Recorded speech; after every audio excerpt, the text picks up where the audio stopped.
নতুন প্ৰজন্মই নতুন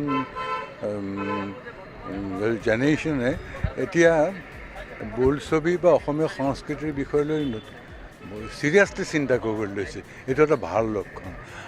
আমাৰ দিন বুলিয়ে কৈছোঁ, যদিও মোৰ অতীত হৈ যোৱা নাই। আমাৰ দিনত খুব সীমিত সংখ্যক মানুহ আগবাঢ়ি আছিলে এইবোৰ কৰিবলৈ, আৰু তেতিয়া এই বোলছবিৰ প্ৰতি ধাউতি থকা মানুহ হয়তো বহুত আছিল, ল'ৰা হয়তো বহুত আছিল, কিন্তু বহুতে সাহস কৰা নাছিল। আমাৰ কাৰণে বোলছবি শিল্পটো বহুত দূৰৈত ঢুকি নোপোৱা এটা স্থানত থকা বস্তু আছিল। কিন্তু লাহে লাহে লাহে লাহে এতিয়া পৰিৱৰ্তনবোৰ দেখি ভাৱ হৈছে যে আমাৰ সকলো ফালৰ পৰা পিছ পৰি থকা বুলি আমি কওঁ, যিটো ভাবোঁ, অনুভৱ কৰোঁ।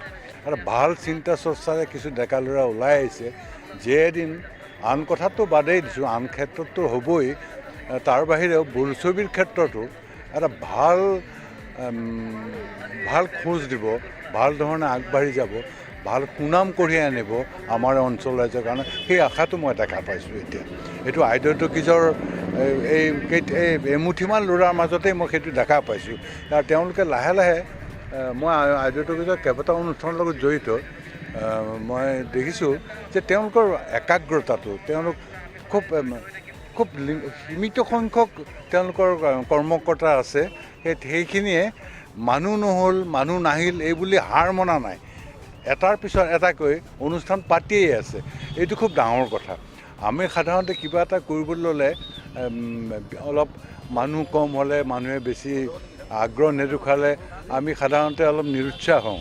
কিন্তু মই এই ল'ৰাকেইটাক দেখি কৈছোঁ, এই ল'ৰাকেইটা হাৰিবৰ কাৰণে অহা নাই, এই ল'ৰাকেইটা জিকি আৰু মোৰ মানে কি, মোৰ একদম অন্তৰৰ নিভৃত কোণৰ পৰা মই কৈছোঁ, তেওঁলোকক আশীৰ্বাদ দিছোঁ।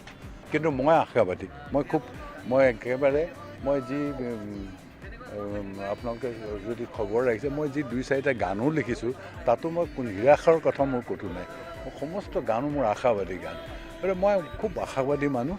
গতিকে সংগ্ৰাম কৰি জীয়াই থকাটো বেলেগ এটা আনন্দ আছে। কিন্তু আজি তেওঁলোকে কষ্ট কৰিছে, কিন্তু কষ্টৰ ফলটো যেতিয়া পাব, এই ল'ৰাকেইটাই সাংঘাতিক জীৱনৰ নোপোৱা আনন্দটো পাব, কিন্তু মই জানো, আৰু পাবই। কৃষ্টিক আমি ৰাখিম জীয়াই, হাতে হাত ধৰি আমি অযোধ্যা বুকুত বান্ধি হবে মিৰি আইৰ অসমীৰ কৃষ্টিক আমি ৰাখিম জীয়াই।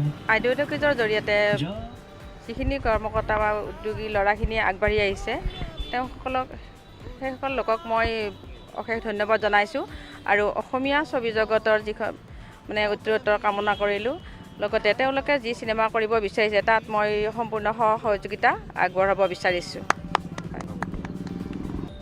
অসমীয়া বোলছবিৰ এটা মহান দিন আমি 83 বছৰত গঢ়ি থলোঁ। অসমীয়া বোলছবি উদ্যোগটোৱে জ্যোতিপ্ৰসাদ আগৰৱালা আৰু আইদেউ সন্দিকৈৰ যি সপোন, অসমীয়া বোলছবিৰ যি উত্তৰণ, সেই উত্তৰণৰ দিশত আমি আগবাঢ়িছোঁ বুলি আমি ভাবিছোঁ।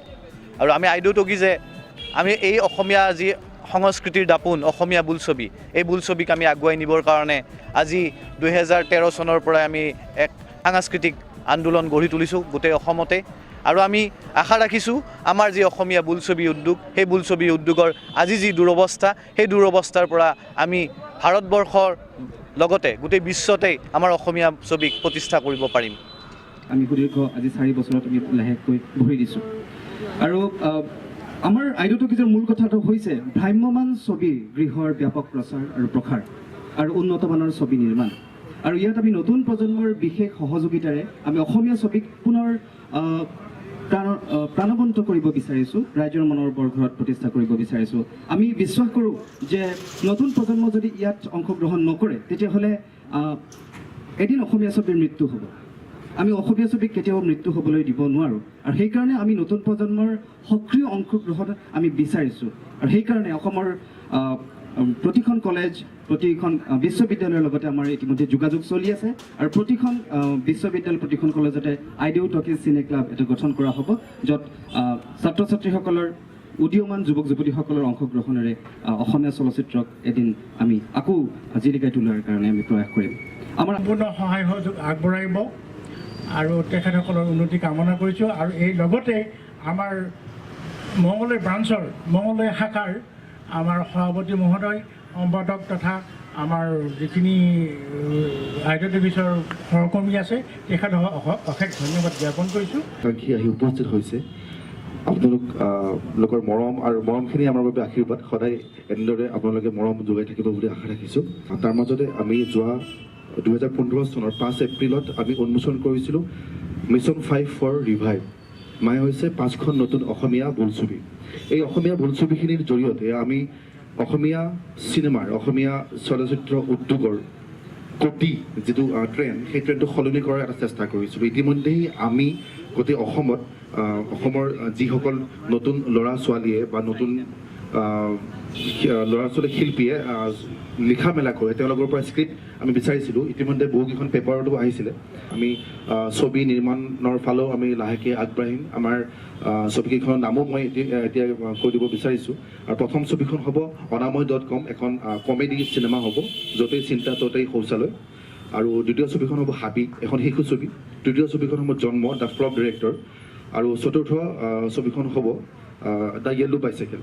তো আৰু পঞ্চম ছবিখন এখন জনজাতীয় ছবি হ'ব, হয়তো বড়ো বা মিচিং। আমি স্ক্ৰিপ্ট বিচাৰি আছোঁ, তেতিয়ালৈকে অহা নাই। আৰু এই ছবিকেইখনত অভিনয় কৰিব বা অভিনয়, সংগীত, কেমেৰা, গোটেইকেইটা বিভাগতে নতুন প্ৰজন্মৰ নতুন টেলেণ্টে কাম কৰিব। অসমত বহু তেনেকুৱা ল'ৰা ছোৱালী আছে যিয়ে এখন মঞ্চ নাপায়। আমি সেই তেওঁলোকক মঞ্চ এখন দিবৰ কাৰণে চেষ্টা কৰিছোঁ। ইতিমধ্যেই আমাৰ আইডল টকিজৰ লগত অসমৰ বিভিন্ন প্ৰান্তৰ পৰা বহুত নতুন নতুন টেলেণ্ট জড়িত হৈছে। আৰু তেওঁলোকৰ লগত তেওঁলোকৰ সহযোগিতাত আমি আইডল টকিজে খুব সোনকালে আমি ছবি নিৰ্মাণ কৰিব আগবাঢ়িম। আৰু মই বিশেষভাৱে আজি এই অনুষ্ঠানটোত ধন্যবাদ জ্ঞাপন কৰিব বিচাৰিম মানৱ প্ৰতিম দাস। তেখেত যেতিয়াৰ পৰাই আমাৰ আইডল টকিজৰ লগত জড়িত হৈছে, তেতিয়াৰ পৰাই আইডল টকিজে বিশেষকৈ দৰং জিলাত এটা বেলেগ ধৰণৰ এটা প্ৰভাৱ দিব পাৰিছে। মই সেইকাৰণে ধন্যবাদ জ্ঞাপন কৰিম শেখৰ মজুমদাৰ দাদা। তেওঁ প্ৰত্যেকটো সময়তে আমাক মৰম আৰু যিটো স্পিৰিট দি থাকে যে তোমালোকে কৰা, এইটো কৰা, অমুক কৰা, তামুক কৰা, সেইখিনিৰ পৰাও আমি কাম কৰিবলৈ সাহস পাওঁ। আমি আৰ্থিকভাৱে আমাৰ হাতত এটকাও নাই। আমি দেউতাৰ পইচাৰে মই চলি আছোঁ। তেখেতে আকাশবাণী গুৱাহাটী আৰু ৰেডিঅ' লিটত কৰ্মৰত। তথাপিও সেইখিনি পইচাৰে এওঁ পৰিয়ালটোক পোহপাল দিব নোৱাৰি, বিয়া পাতিছে নতুনকৈ। তথাপিও আমি অসমীয়া চলচ্চিত্ৰৰ বাবে গাত যেতিয়ালৈকে তেজ থাকে, শেষটোপা তেজ থকালৈকে আমি অসমীয়া চলচ্চিত্ৰ জাতি কৃষ্টিৰ মাটিৰ বাবে যুঁজি যাম। সবে মিলি আইৰ অসমী কৃষ্টিক আমি ৰাখিম জীয়াই।